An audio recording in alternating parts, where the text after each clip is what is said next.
suñu xarit bi di ambassadeur Palestine moo fi jiitu woon ci cadre Kaay Thiès. وكان من قبل العلاقة كانت تبدأ بين صديقي السفير دولة فلسطين الذي جاء إلى جيس في مناسبة تشرفنا بحضور كاي جيس. mu mel ne ñëw boobu mu fi ñëwoon moo jur teewaayu tey bi. ومجيء السفير هنا في جيس الذي أدت إلى حضوركم هنا بيننا. ndax ba ñu waxtaanee ñu wax ko yi nga xam ne mooy suñu yittee ak li ñu jàpp ne war nañ caa mën a liggéey ak moom la ñu xamaloon ni dana dem ba Palestine waxtaan fa ak i mbokkam. وعندما تحدثنا في الجهات التي نأمل أن تكون هناك علاقة أو تعاون بيننا قال السفير إذا جاء إلى فلسطين سيتحدث مع أقربائه ومع الولاء في أمور هذه الأشياء. mu mel ne bi mu ko defee fexe na ba man sama wàll bopp ma jokkoo ak meeru Hébron. وتم فعلا التواصل بيني وبين العمدة عبرون السيد داود الزعتر. kon ñun ñoo jóg bokk waxtaan ak suñu ay équipe di waxtaan di weccee xalaat ba bis bi tey taxaw. ونحن تحدثنا فيما بعد في أمور كثيرة بيننا بالنسبة للتعاون بين البلدين إلى يومنا هذا. moom mii nag dafay professeur bu mag ci université ba. ويعتبر السيد دكتور وأستاذ جامعي في جامعة. nga xam ne xam-xamam dafa gën a màcc jëm ci wàllu médecine. وعلمه يندرج تحت أنه أستاذ بالنسبة للصحة والطب. seen dëkk di dëkk bu am solo ci wàllu histoire am solo ci biir Palestine ci boppam am solo ci àdduna bi. ويعتبر مدينته مدينة تاريخية عظيمة ومدينة أيضا يعتبر من أكبر المدن تاريخا وتمجيدا للتاريخ الإسلامي وكذلك الديانات الأخرى إلى يومنا هذا. moo tax ñu sawar lool di tàmbali ak ñoom jokkoo boo xamante ni bu yaatoo ñëpp dinañ ci mën a jot. ونحن نفرح بأن هذا التعاون إذا شملت إذا تحقق سيكون هناك منفعة بين البلدين وخاصة بلدة جيس.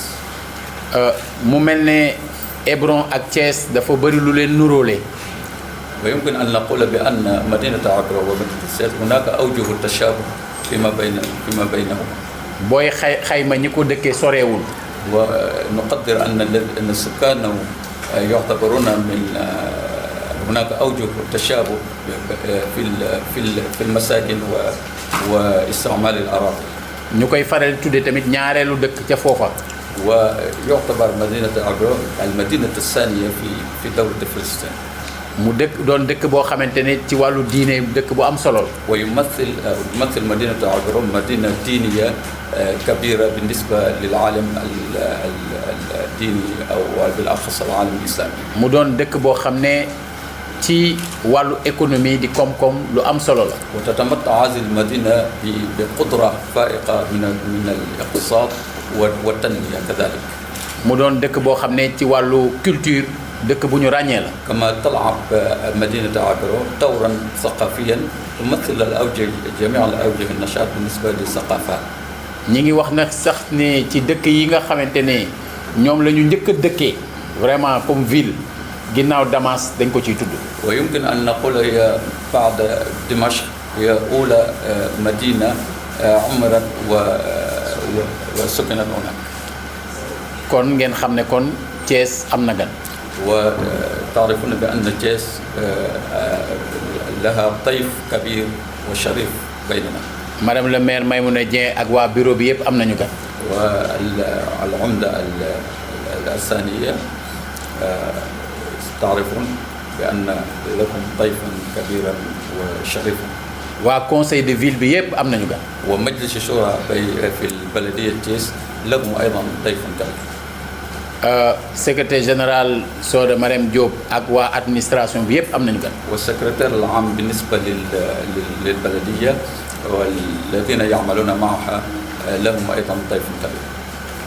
Serigne Ahmed Saloum Dieng moog waa Thiès ñi ngànk diine jeeg ñëpp am nañu gan. وأرباب الدين في تيس بحضور السيد أحمد سالم جنگ لهم أيضا ضيف كبير. te nag Thiès xam nañ leen ci teraanga kon seen gan a ngo. والتيس يعرفون بكرامتكم وحفاوتكم واستقبالكم لهذا الضيف الكريم. kàddu yu dalal jàmm la. وهذه كلمة الترحيب. ci liñ bokk ak yi ñu nisër am na yuñ ci tàmbalee waxtaane. فيما نتعامل فيما بيننا وفيما نتحدث. bi moom cérémonie la rek pour dalal leen. هذه مناسبة ترحيب. bu ko defee danañu jox kàddu gi sëñ Ahmed Saloum Dieng. دكتور داوود الزعتري وهذا الوفد الكريم الذي يرافقكم وسعادة سفير دولة فلسطين صديقنا وصديق السنغال وصديق هذه المدينة الثورية التاريخية.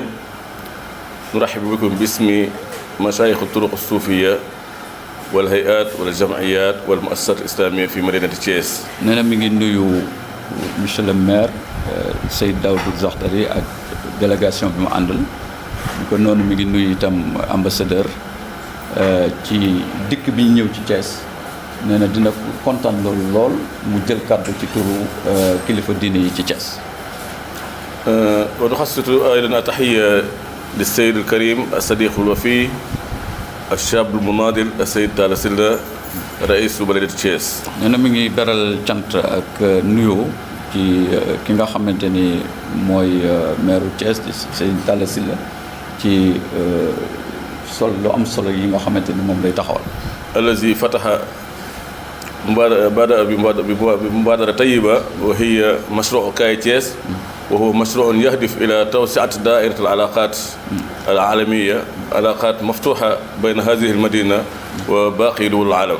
ci yu am solo yi nga xamante ni moom lay ubbi bokk na ci projet bi nga xam ne def na ko muy kaay Thiès ngir ubbi Thiès ci képp koo xamante ni bëgg naa jëflante ak moom bëgg na itam ñu xam li nga xamante ni moo nekk Thiès xam itam li nga xamante ni moo nekk ci biti. وهذا إن دل على شيء إنما يدل على اهتمامه بهذه المدينة واهتمامه بأن العلاقات الدائمة هي العلاقات بين الشعوب وليس بين الحكومات. nee na loolu day tegtale ni bëgg gi mu bëgg Thiès ak bëgg gi mu bëgg Sénégal ak bëgg bi nga bëgg itam ak jàppalante diggante gouvernement yi. أن العلاقات الدائمة هي العلاقات بين الشعوب وليس بين الحكومات. nee na lëkkaloo yi am solo mooy lëkkaloo ci diggante peuple yi waaye nekk ci lëkkaloo diggante ay gouvernement. إذن سيدي الأمين نقول لك أن هذه المدينة بها زوايا صوفية هامة جدا وهي تحتوي على أكبر وأقدم الزوايا الصوفية. فيها تياس تحتوي على زاوية نجاسان القادرية وفيها زاوية تيواون التيجانية وفيها زاوية المدينة البايفالية وهي المدينة المنورة التي يسكن فيها أخونا وصديقنا المترجم السيد المفتش محمد لو. وفيها زاوية جنبة وهي من أقدم الطرق الصوفية في السنغال ومنها أيضا زاوية الشيخ أحمد نجيغن الذي سوف نؤدي فيها صلاة الجمعة وهي من أقدم الزوايا التيجانية الصوفية في هذه المدينة. nee na muy xamal monsieur le maire bu Évron ni dëkk bi bokk na ci dëkk yi am solo yi nga xamante ni ëmb na mbooleem këri diine yi bokk na ci murid yi ñu ngi fii bokk na ci tijaan yi ñu ngi fii Ceneba yi ñu ngi fii Njaasaan itam mi ngi fi bokk na ci njigéen yi nga xamante ni ñoo ngi fii te bu ci kanam tuuti monsieur le maire dina ànd ak ñoom pour julli foofu àjjuma. وهذه زاوية قديمة جدا ومولانا الشيخ أحمد بامبا خادم الرسول لما كان في طريقه إلى استجوابه من قبل المستعمر الفرنسي تمركز في هذه المدينة مدة أظن أيام قليلة ولكن رغم قصر هذه المدة وأنه كان بين أيدي المستعمر طلب من مرافقه أن يطلب من الشيخ أحمد جيغن أن يدعو له الله تعالى في هذه المهمة التي يتوجه إليها. nee na dëkk bi itam am na histoire bu mag ndax Serigne Cheikh Ahmad Al Khadim jaar na fi donte jaar bu gàtt la itam yabal na ki nga xamante ni moo doon ki mu àndaloon mu dem ci sëñ Ahmadou Baro Jigéen pour ñu mu def ñaan ci yoon wi nga xamante ni moom la sumboon. إذا اختيار سيد تالا سيل لصلاة الجمعة في زاوية أحمد جيجين اختيار مناسب جدا. nee na tànn gi nga tànn jullee ajjuma foofu ci kër Ma Alaaji nekk na tànneef boo xamante ni bu jaadu la bu dëppoo la ak li nga xamante ni moo war a mën a am. هذا اليوم يوم الجمعة ويوم قصير وجئت من مسافة طويلة سنحاول أن نقصر الكلمة ولكن فقط نريد أن نقول لك أن طريقة المولودية أيضا طريقة تهتم بفلسطين ودائما في صلوات الجمعة وبصلوات العيد الخليفة يأمر ناطقه هو الإمام الشيخ محمد فاضل أن يدعو لفلسطين السلام والاستقرار وأن تعيش حياة سالمة بعيدا من الغطرسة الإسرائيلية البربرية. nee na ci wàllu Palestine ak yoonu Murid nekk na loo xamante ni bis bu nekk xalif général de Mouride ginnaaw jullit àjjuma dina wax ki nga xam ne mooy porte-parole am ngir mu ñaanal Palestine musal Palestine ci li nga xamante ni moom la Israël di nattoo di ko teg ay métital. إذا مرحبا بكم في السنغال ومرحبا بكم في تيس ومرحبا بكم إقامة طيبة وإن شاء الله برنامج حافل بالتوفيق والنجاح وتعاون مستمر إن شاء الله والسلام عليكم. nee na mi ngi leen dalal ci Thiès mi ngi leen dalal ci dëkk bu tedd mi ngi dem seen séjour na nekk séjour bu am solo am ay yu am solo yoo xam ne dina ci juddoo ci wàllu coopération nee na mi ngi leen sant di leen gërëm wasalaamaaleykum. بداية بدي أتشكر للسيد عمدة تيس وأيضا للسيد أحمد مسؤول أو زعيم الصوفيين والحركة الدينية هون في تيس وأيضا بأتشكر لسعادة السفير اللي بدون جهوده ما كنا وصلنا إلى هذا المكان. بدي أتشكر لكل الكونسل الموجودين أعضاء بحفظ الألقاب طبعا المسميات والأسماء شكر لهم على هذا الاستقبال الرائع باسمي وباسم زملائي أعضاء الوفد. nee na ci tàmbali bi mi ngi gërëm monsieur le maire Talla Sylla ci dalal gi kon mi ngi gërëmee itam te Ahmed Salim Diop mi doon wax ci pour kilifa diine yi nekk noonu itam mi ngi gërëm ambassadeur Palestine ci coono bi mu def ànd ak ñoom ci voyage bi ba egsi fii ci Thiès. يعني احنا شاعرين انه هون في هذا البلد فعلا شاعرين انه في بلدنا الثاني بعد فلسطين. nee na li muy xam ne daal nee na li ñuy yëg mooy ni fii dañoo ñëw ci seen dëkkub ñaareel ginnaaw bañ jógee seen dëkk bu njëkk xam ne itam fañ jógee ak fii ñoom la moom lañ yemale seen dëkk. طبعا احنا بنقول البعض خارج فلسطين وفلسطين هي ليست للفلسطينيين لوحدهم، فلسطين لكل العالم العربي والإسلامي. البعض بيقول الشعب الفلسطيني موجود تحت احتلال إسرائيلي، وطبعا بفكروا إنه إحنا مظلومين وبفكروا إنه إحنا يأسانين وتعبانين من وجودنا في داخل فلسطين، لكن لا، أنا بقول ربنا أكرمنا بوجودنا داخل فلسطين والحفاظ على أرض فلسطين والأقصى والخليل الرحمن وكل الأماكن اللي هي طبعا مسرى رسول الله عليه الصلاة والسلام اللي أسرى من القدس الشريف. mën na wax ne itam dund gi ñoo xam ne ñoom moom la ñuy dund ci Palestine muy dëkk boo xamante ni dafa nekk ci sous occupation nee na xam nañ ni Palestine du dëkk waa Palestine rek dëkk ñëpp la waaye nee na malgré coono bañ fay daj ak métital yi ñu fay am fexe nañu ba garder suufu Palestine fexe nañu ba garder xalil fexe nañu ba garder lépp loo xamante ni mandarga la du mandarga diine loolu itam islam moo leen ko jaral diine moo leen ko jaral seen réew moo leen ko jaral.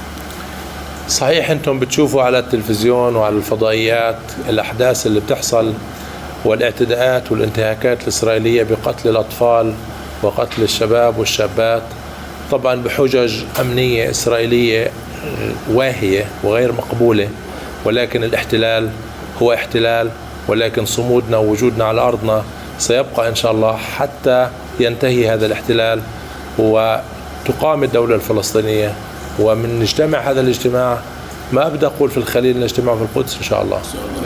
nee na di ngeen seetaan di gis tam ci télévision yi ak internet bi lépp lay xew ci Palestine muy rey gi ñuy rey xale yi ak damm seen yaram ak méttital gi ñu leen di méttital waaye ñoom nee na dinañ des di nekk ay nit yoo xamante ni dinañu fexe ba samp dëgërlu ba lii ñu leen di teg ci kanam tuuti dina jeex ba nga xam te ne dinañ def Quds daje Quds mu doon seen capital. اسمحوا لي أنا بدي أخرج زيادة شوية، بدي أتحدث عن وضع الخليل وأهمية الخليل وأهمية زيارتنا لعندكم، لأنه بدي أستغل وجود المجلس والكونسل والمسؤولين في البلدية، والتفاصيل طبعا رح نبحثها مع سيادة العمدة إن شاء الله. nee na dina leen jox itam lépp loo xam ne jëm ci information ci wàllu dëkk boobu naan Khalil ci daje yi nga xamante ne dinañ ko daje ak yéen ak monsieur le maire.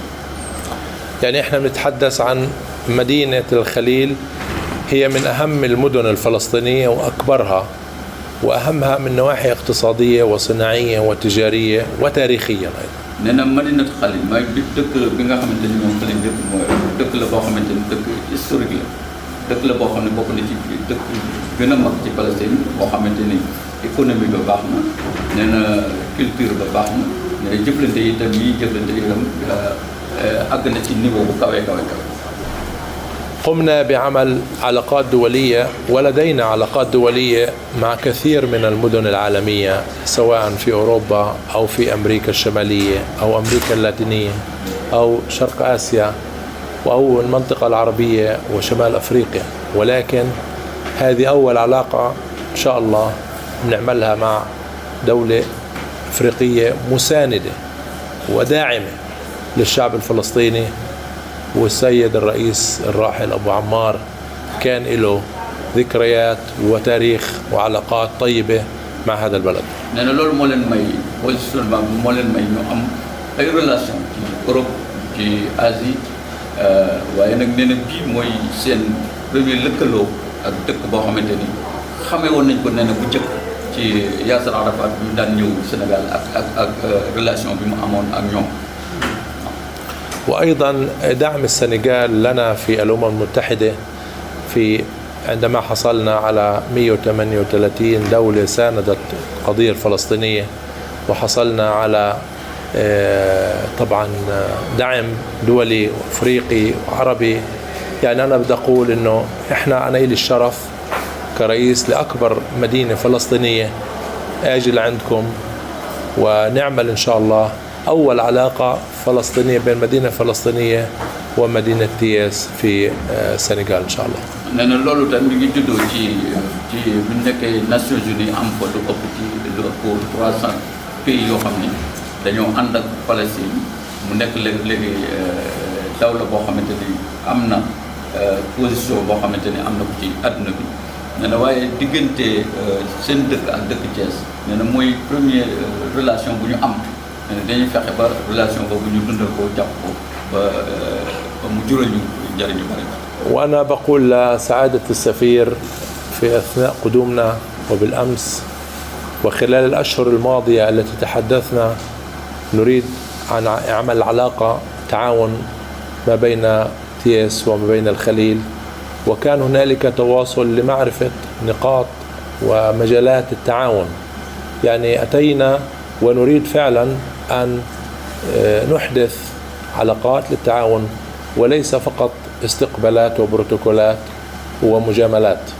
nee na loolu waxtaan na ko ambassadeur ci wàllu li nga xamante ni moo leen yëkkati diggante Khalil ak Thiès mu nekk relation boo xamante ni dafay taxaw ci partenariat boo xam bu am solo la, du nekk loo xamante ni day nekk protocole wala ñu ñëw rek ngir ñu teeru ñu dem ñu teeru ñeneen, waaye day fekk loo xamante ni dañ koy mën a jëmmal mu doon loo xamante ni ak dimbalante suñu ñaari dëkk yi. يعني أنا لاحظت من طريقنا من دكار لتياس، سألت السؤال لسعادة العمدة، لاحظت إنه الناس أعمارها صغيرة، شباب وشابات وأطفال. هذه هي ثروة، هذه الثروة أهم من المال. يمكن الاستفادة من عمر الجيل الموجود لما يكون صغير السن، ممكن إنه ينبنى البلد. نطلع على أوروبا مثلا أوروبا الإسكندنافية الآن في طريقها بعد 100 أو 200 من السنين ربما تصبح غير قادرة أو عاجزة عن الاستمرار في النمو والتطور، رغم أنهم وصلوا إلى مرحلة متقدمة جدا من التطور، لكن أعمار الشعب هناك ما في عندهم أولاد، أعمارهم كبيرة جدا، وهذا فيه خطورة. بينما هون في أمل، وهذا الأمل بوجود الصغار من السن، لكن البلد بحاجة إلى القيادة والإدارة، وأعتقد أنه عندكم قيادة ما شاء الله بقيادة السيد العمدة، وإذا كان سخرت للتعاون مع بلد قوي مثل الخليل اقتصاديا وهنالك رجال أعمال، ممكن إذا توفرت لهم الظروف والأمن والاستقرار والتشجيع ممكن أنهم يجوا يستثمروا هون في تياس. نانا جباري دكار دي رومبو دكي مي رومبو واخنا مير ديكو لي ام سولو ci Sénégal moy ñi ko dëkke ay jeunes li nen te loolu mooy koom-koom ne ñooñu bu fekkee dañ leen a encadré teg leen ci yoon wutal leen ay projets yu am solo nee na dinañu dundal dëkk bi dundal goo xamante ni bu mucc ayib la nee na bu ñu xoolee pays yi nga xam ne scandinave yi nee na ñooñu ci pendant ci li jëm ci santaan ci téeméeri at wala ñaar téeméeri at ñooñu dootuñu mën a dara parce que dëkk ba amatuñu ay doom amatuñu ay jeunes yoo xamante ni dinañ mën a taxaw koom-koom dëkk ba waaye nee na nag ñun dañoo soxla ci suñu jeunes yi ñu tëral leen ay projet waaye tëral leen ay yoon yoo xamante ni dañ mën a tabax seen dëkk dañ ko mën a defar koo xamante ni mucc ayib. يعني في كثير من الفرص هون موجودة حسب ما أنا شايف بملاحظاتي لسه البدائية والاستطلاعية، ولكن سنتحدث بكثير من التفاصيل مع سيادة العمدة وأيضا مع سعادة السفير ومع الشخوص الاعتبارية في هذا البلد اللي احنا طبعا سعداء جدا انه موجودين معاكم الآن، وإن شاء الله اليومين اللي موجودين فيهم بنتوصل لأمور نتحدث ونتعرف على بعض أكثر وأكثر. وأنا بدي أنهي كلامي بدي أقول إنه نحن يعني إن شاء الله موجودين، وإن شاء الله ربنا بيساعدنا ونستطيع إنه فعلا نحقق شيء يثمر عن مصلحة ما هو مصلحة فيه للطرفين، لأنه في النهاية هنالك قواسم مشتركة كبيرة بيننا في فلسطين وبينكم أيضا. لنا علاقات مع بعض الدول الأفريقية في شمال أفريقيا، مع المغرب، مع تونس، مع الجزائر، لكن إذا عملنا هذه العلاقة راح تكون أول علاقة مع دولة مع مدينة في السنغال في هذه المنطقة. وشكرا لكم ويعطيكم ألف عافية. نانا ci wàllu woowu nee na am na ay potentialité yoo xamante ni gis na ko ci dëkk bi dina waxtaan ak maire ak ñi nga xamante ni ñoo koy jàppale ci dëkk bi te yor projet yu mag yi ñu xool yan pexe la ñuy jël ci doxal loolu. nee na am na yaakaar bi buñ ko doxalee dinañu am lu am solo loo xamante ni dinañ ko mën a def ci dëkk bi. nee na am nañu itam ay relation yoo xamante ni jëm na ci Maroc ak Tunisie ak yooyu waaye nag ñun nee na moom relation bi mu am ak Thiès dina ko def relation boo xamante ni dina surtout njariñ ci dëkk bi. nee na loolu lay gàttale ay kàddoom di leen wax ni mi ngi leen di sant di leen gërëm. asalaamaaleykum. J'aimerais tout d'abord exprimer toute la joie, sincèrement toute la joie et la fierté, le grand honneur, non seulement d'être ici parmi vous, non seulement de pouvoir réaliser un tout petit pas vers ce que nous avons promis. Depuis quelques mois, les choses avancent et voici l'exemple, mais aussi la fierté d'être à côté de deux grands hommes de nos deux pays respectifs. Un grand homme, sans exagération, je mesure mes mots, je connais le parcours de cet homme et j'estime et je pressens l'avenir aussi d'un pays grâce à des grands hommes qui auront leur place naturellement au service de leur pays et de leur peuple. Monsieur Silla, c'est mon grand frère. Il m'a donné cet honneur d'être à l'aise, et je le suis, mon frère, et à chaque fois, et depuis, c'est la deuxième fois, mais à chaque fois, je ressens l'énergie positive bien diffusée par les grands hommes et les grandes femmes qui sont toujours autour de cette table. Une deuxième fois, je ressens une énergie qui alimente ma batterie et qui me donne l'envie de vous dire on peut faire encore plein de choses ensemble, et j'en suis persuadé. Ce qu'on fait aujourd'hui, ça s'intègre sur ce plan d'actes, parce que les Palestiniens n'ont plus besoin de paroles et on a marre d'être victime de plein de promesses. On ne peut pas vous vendre des promesses. On va travailler avec vous, côte à côte, pour créer ensemble l'espoir que le peuple, chez vous, chez nous, cherche dans cette fraternité, pour dépasser et pour sortir de la formalité, sortir de slogans vers le concret. Et nous sommes aujourd'hui dans cette phase de concret.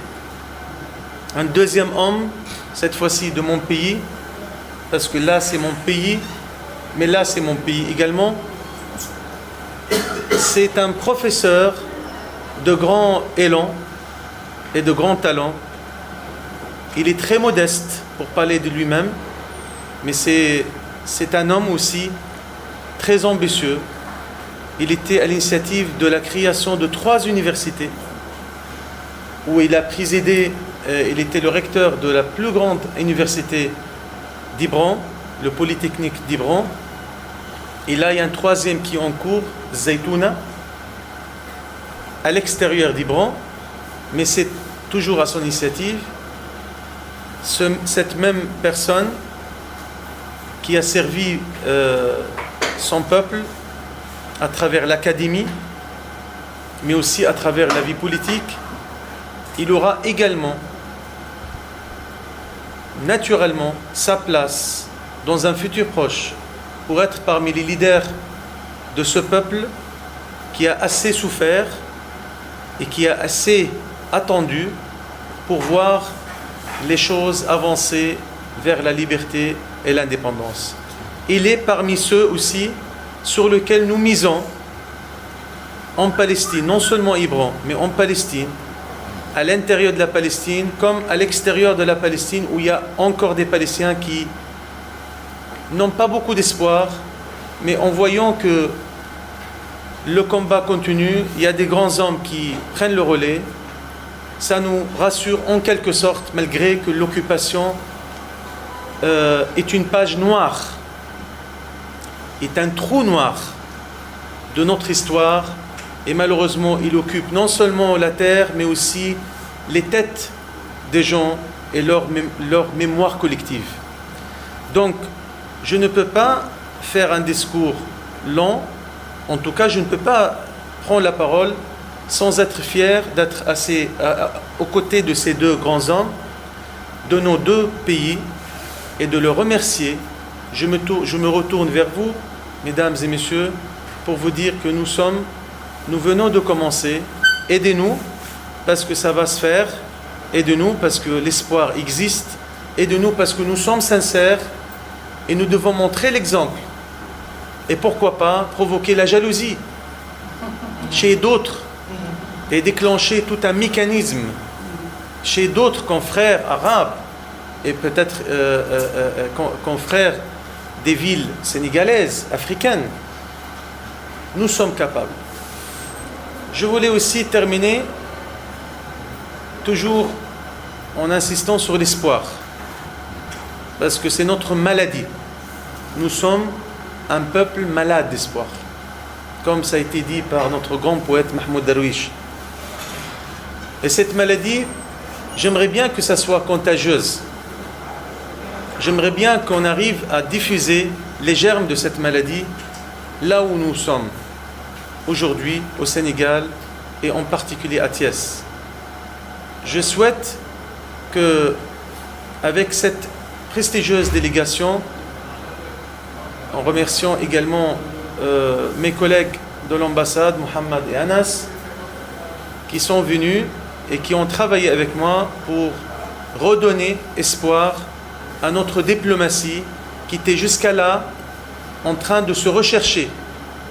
Et on a trouvé l'espoir dans les actes de terrain. Et le premier acte de terrain, ce n'est pas seulement aller vers les institutions étatiques, mais aussi aller chercher le peuple au Sénégal. Et c'est ce que nous avons choisi comme diplomatie. Et nous sommes dans cette diplomatie jusqu'à la fin de mon mandat. J'espère que ça nous apportera encore de bons résultats, non seulement ici à cette échelle d'une coopération décentralisée entre deux grandes villes de ces deux grands pays, mais aussi entre toutes sortes de représentations comme les grandes confréries religieuses. Et je souhaite saisir cette occasion parce que je suis particulièrement reconnaissant de cet homme, Ahmed Saloum Dieng, qui est le premier Sénégalais que j'ai rencontré lors de ma première apparition populaire, si vous voulez, quand il m'a invité à Masalik el-Jinan à Dakar. Il m'a donné l'honneur de prendre la parole au nom de mon pays. Et pourtant, il y avait des ambassadeurs plus anciens que moi qui n'ont pas eu cette chance et qui étaient un peu jaloux. Mais j'ai pris la parole et c'était un grand honneur parce que c'était ma première fenêtre, ma première entrée au Sénégalais.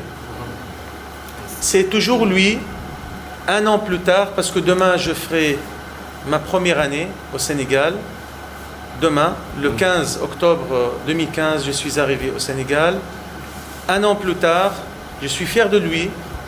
Je suis confiant qu'avec lui, on peut aussi travailler au service de nos deux peuples et au service des causes justes, non seulement en Palestine, mais aussi au Sénégal. Parce que la cause juste existe partout et on n'a pas besoin d'être limité à la géographie. Parce qu'avec le Sénégal et les Sénégalais, les Sénégalaises, nous partageons une histoire. Nous partageons certes aussi des valeurs humaines. Et avec ces Sénégalais qui ont bien résisté au chantage, au marchandage, pour ne pas soutenir la Palestine, ça n'a pas marché. Malgré leur malheur et leur misère, ils étaient dignes de leur nom et dignes des valeurs qu'ils portaient dans leur germe et dans leur quotidien. Je salue ce peuple courageux, femmes et hommes, petits et grands, religieux et peut-être politiques aussi, parce que dans la vie politique, on parle des hommes politiques, mais on ne sait pas qu'il n'y a pas beaucoup de courage politique.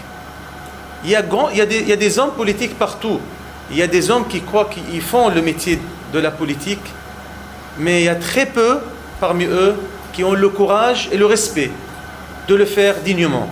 Et lui, il est parmi ces rares courageux et qu'il faut soutenir. Donc nous sommes là par le choix de la raison et du cœur, et nous sommes confiants que le choix de Thiès, le choix de son maire, n'était pas un hasard. Je vous remercie énormément.